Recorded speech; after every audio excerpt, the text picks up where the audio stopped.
আজ জাতীয় শিশু দিবসে কৈলাসহরে প্রাচীন ও খ্যাতনামা শিক্ষা প্রতিষ্ঠান শিশু নিকেতন স্কুল তাদের সুবর্ণ জয়ন্তী বর্ষের উদযাপন শুরু করলো। 1975 সালে প্রতিষ্ঠিত এই বিদ্যালয়টি তার 50 বছরের গৌরবময় যাত্রা পেরিয়ে সুবর্ণ জয়ন্তী বর্ষে পদার্পণ করেছে। প্রদীপ প্রজ্বলন উদ্বোধনী অনুষ্ঠান সুবর্ণ জয়ন্তী উদযাপনের সূচনা করেন রাজ্যের সমাজ কল্যাণ ও সমাজ শিক্ষামন্ত্রী টিঙ্কু রায়। এছাড়া অনুষ্ঠানে বিশেষ অতিথি হিসেবে উপস্থিত ছিলেন বিধায়ক বীরজিৎ সিনহা, প্রাক্তন স্বাস্থ্যমন্ত্রী তপন চক্রবর্তী, ঊনকোটি জেলা শিক্ষা আধিকারিক প্রশান্ত কিলিকদার, পুর পরিষদের চেয়ারপারসন চপলা রানী দেবরা এবং বিদ্যালয়ের প্রধান শিক্ষক মনোজ কান্তি দাস সহ অন্যান্য বিশিষ্ট ব্যক্তিবর্গ। শিক্ষার্থীদের নৃত্য ও সঙ্গীত পরিবেশনার মাধ্যমে আজকের এই অনুষ্ঠানের শুভ সূচনা হয়। আয়োজক কমিটির কনভেনার অরূপ দে চৌধুরী স্বাগত বক্তব্য রাখেন, যা দিয়ে অনুষ্ঠানের প্রথম পর্যায়ে 5 দিনের এই উদযাপনের শুভারম্ভ ঘটে। বিদ্যালয়ের প্রধান শিক্ষক তার বক্তব্যে বিদ্যালয়ের প্রতিষ্ঠানকাল থেকে বর্তমান পর্যন্ত বিভিন্ন সময় শিক্ষার্থীদের অবদান ও বিদ্যালয়ের অগ্রগতির কথা উল্লেখ করেন। প্রাক্তন স্বাস্থ্যমন্ত্রী তপন চক্রবর্তী বিদ্যালয়ের উন্নতিকল্পে 50,000 টাকার একটি চেক বিদ্যালয় কর্তৃপক্ষের হাতে তুলে দেন। রাজ্যের প্রাক্তন গ্রাম উন্নয়নের দপ্তরের মন্ত্রী অনন্ত পালকেও আমন্ত্রণ জানানো হয়েছিল, তবে শারীরিক অসুস্থতার কারণে তিনি উপস্থিত থাকতে পারেননি বলে জানান উদ্যোক্তারা। মন্ত্রী টিঙ্কু রায় বলেন, রাজ্যের মুখ্যমন্ত্রী ডক্টর মানিক সাহা শিক্ষার ক্ষেত্রে উন্নয়নের উপর সর্বদা গুরুত্ব আরোপ করেন। তিনি জানান, রাজ্য সরকার ঊনকোটি জেলায় বেশ কয়েকটি বিদ্যালয়ের নতুন ভবন নির্মাণের জন্য 30 কোটি টাকা বরাদ্দ করেছে। মন্ত্রী যুবকদের আত্মনির্ভরশীলতার গুরুত্ব নিয়ে আলোকপাত করেন এবং তাদের আত্মবিশ্বাসী হয়ে নিজেদের পায়ে দাঁড়ানোর আহ্বান জানান। আজকের অনুষ্ঠান মঞ্চটি বিদ্যালয়ের প্রয়াত প্রাক্তন ছাত্র তুহিন চক্রবর্তীর নামে উৎসর্গ করা হয়। উদ্যোক্তারা জানান, 5 দিনের এই অনুষ্ঠানমালায় প্রতিদিন ভিন্ন প্রয়াত প্রাক্তনের ছাত্রের নামে মঞ্চের নামকরণ করা হবে। উদ্বোধনী অনুষ্ঠানের পর বিদ্যালয়ের ছাত্রছাত্রী, শিক্ষক শিক্ষিকা ও শহরের শুভবুদ্ধি সম্পন্ন মানুষদের অংশগ্রহণে একটি বর্ণাঢ্য শোভাযাত্রা বের হয়, যা শহরে বিভিন্ন গুরুত্বপূর্ণ সড়ক প্রদক্ষিণ করে। শিশু নিকেতন স্কুলের এই সুবর্ণ জয়ন্তী বর্ষ উদযাপনে বিদ্যালয়ের বর্তমান ও প্রাক্তন ছাত্রছাত্রীদের মাঝে আনন্দ ও গৌরবের এক বিশেষ মুহূর্ত বলে মনে করছেন শহরের সকল অংশের শুভ বুদ্ধিজীবী সম্পন্ন মানুষ। তাহলে কোনো পরিস্থিতি আমাদেরকে আটকাতে পারে না।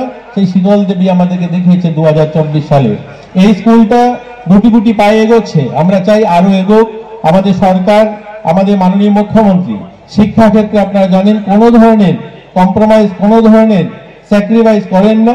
ইতিমধ্যে আপনারা শুনলে খুশি হবেন যে আশ্রম স্কুলটা দীর্ঘ বছর ধরে আমাকে বলছিলেন স্কুল ম্যানেজমেন্ট কমিটি কিছুদিন আগে যে স্যার একটু স্কুলটা ভিজিট করে যাবেন। আমি গিয়েছি স্কুলে, দেখছি ভেঙে পড়ছে, মানুষের মাথায়, ছাত্রছাত্রী শিক্ষকের মাথায় ভেঙে দেওয়ালে টুকরো পড়ছে। আমি মাননীয় মুখ্যমন্ত্রীকে বলেছি যে স্কুলটা খুব শীঘ্রই একটা নতুন বিল্ডিং করতে হবে। তিনি 2 মাসের মধ্যে 8.5 কোটি টাকা স্যাংশন দিয়েছেন ওই স্কুল বিল্ডিং এর জন্য। ইতিমধ্যে আপনারা জানেন সেখানে টেন্ডার হয়েছে, কন্ট্রাক্টর নিয়োগ করা হয়েছে, কাজ শুরু হবে। আমরা আশাবাদী হয়তো বছর, 1.5 বছর, 2 বছরের মাথায় আমরা নতুন আশ্রম স্কুলকে দেখতে পাবো। আমরা ইতিমধ্যে আজকেই আমি আমাদের যিনি জেলা শিক্ষা আধিকারিক রয়েছেন ওনার সঙ্গে কথা হয়েছে। ভদ্রপল্লী স্কুল যে রয়েছে সেই স্কুল ঘরটাও ভেঙে পড়ছে, সেই স্কুলের জন্য 8.5 কোটি টাকা দেওয়া হয়েছে। শুধু সেটা নয়, আমরা শুধু ঊনকোটি জেলায় 3টা স্কুলের জন্য প্রায় 30 কোটি টাকা দেওয়া হয়েছে। আজকেই সেটা অর্ডার দেওয়া হয়েছে স্কুল বিল্ডিং করার জন্য। আপনারা জানলে খুশি হবেন যে এবছর প্রথমবার আমাদের রাজ্যে মাননীয় মুখ্যমন্ত্রী ঘোষণা দিয়েছেন। ঘোষণা শুধু নয়, ইমপ্লিমেন্ট হয়েছে।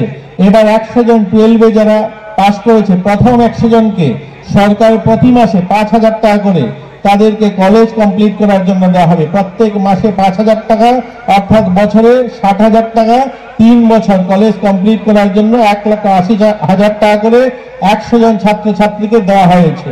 আমরা দেখেছি এবার ক্লাস 10-এ যারা পাস করেছে 100 জনকে টপার, 100 টপার যারা হয়েছে তাদেরকে 5,000 টাকা করে 11-12 করার জন্য 100 জনকে দেওয়া হয়েছে।